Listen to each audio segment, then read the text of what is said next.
नमस्कार, स्वागत है आप सभी का। आप देख रहे हैं आदर्श समाचार। मैं हूं आपके साथ सुरजीत कुमार। नजर डालते हैं मुख्य समाचार की ओर। अफगानिस्तान पर तालिबान का राज, भारत के इन नेताओं ने किया इसका समर्थन। समाजवादी पार्टी के संबल सांसद सफीरुखरमान बर्क ने अक्सर अपने विवादों को बयानों को लेकर चर्चा में रहते हैं। सफीरुखरमान बर्क ने अफगानिस्तान पर तालिबान कब्जा करने को सही करार दिया। उन्होंने अफगानिस्तान पर तालिबान के कब्जा करने को सही ठहराते हुए तालिबान को कार्रवाई की तुलना भारतीय स्वतंत्रता संग्राम से कर दी। सफीरुखरमान के अनुसार अमेरिका के हुक्मरानी क्यों अफगानिस्तान करे, जब तालिबान में वह ताकत है। वही इसके बाद पीस के बर्बाद चौहान ने ट्वीट करके अफगानिस्तान पर तालिबान के कब्जा होने पर तालिबान को शुभकामनाएं दी। शाहदाब ने ट्वीट करते हुए लिखा है कि तालिबान की शांतिपूर्वक तरीके से सत्ता हासिल की है। उम्मीद है वह इलाही निजाम मुस्तफा का राज कायम करेंगे, जिसके किसी नागरिक के साथ भेदभाव नहीं होगा, सभी को न्याय मिलेगा। सफीरुखरमान ने अफगानिस्तान पर तालिबान के कब्जे को सही ठहराया। संभल के से सपा के सांसद सफीरुखरमान बर्क ने अफगानिस्तान पर तालिबान के कब्जा करने को सही ठहराते हुए कहा कि तालिबान की अगुवाई में अफगान आज़ादी चाहते हैं। भारत में भी अंग्रेजों ने पूरे हिंदुस्तान से लड़ाई लड़ी थी।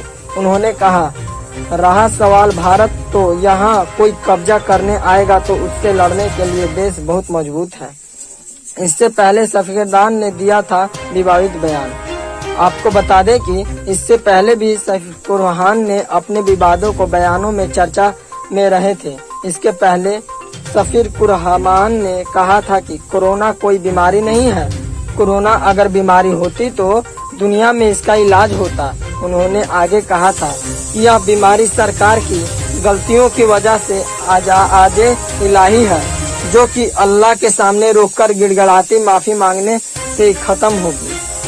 पीस पार्टी ने नेता शाहदाब चौहान ने तालिबान को बधाई दी। इसी कड़ी के पीस पार्टी ने नेता शाहदाब चौहान ने अफगानिस्तान पर तालिबान के कब्जा करने पर उसको बधाई दी। शाहदाब चौहान ने ट्वीट करते लिखा कि तालिबान को शुभकामनाएं कि उन्होंने शांतिपूर्ण तरीके से सत्ता पर कब्जे किए। शाहदाब ने आगे कहा कि उम्मीद है कि तालिबान इनाम इस मुस्तफा राज कायम करेगा।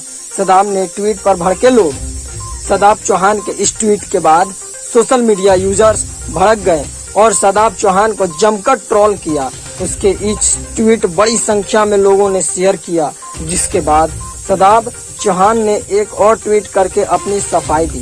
शाहदाब ने इस ट्वीट पे लिखा, हमारे ट्वीट को गलत तरीके के ट्विटर करने वालों से सिर्फ इतना कहेंगे, हमारा लक्ष्य पड़ोसी में शांति कायम रहे और भारत की प्रगति हम अपना सहयोग दे सकें, क्योंकि अशांति और अन्याय से प्रगति का रास्ता रुक सकता है। उन्होंने आगे कहा कि भारत में ऐसी सरकार चाहते हैं जो संपूर्ण मानवता में भेदभाव ना करती हो। जिसके बाद उनकी सफाई पर कुछ लोग भड़क गए और अफगानिस्तान जाने की सलाह भी दे डाली।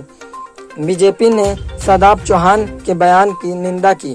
शाहदाब चौहान के इस ट्वीट के बाद बीजेपी ने इसे आड़े हाथों लिया। बीजेपी के प्रवक्ता मनीष शुक्ला ने शाहदाब चौहान के इस बयान की आलोचना की। उन्होंने कहा कि यह बयान उनके लिए उनकी पार्टी के नजरिए को स्पष्ट करता है कि मनीष शुक्ला ने कहा कि बीजेपी इसकी घोर निंदा करती है। ब्यूरो रिपोर्ट, आदर्श समाचार।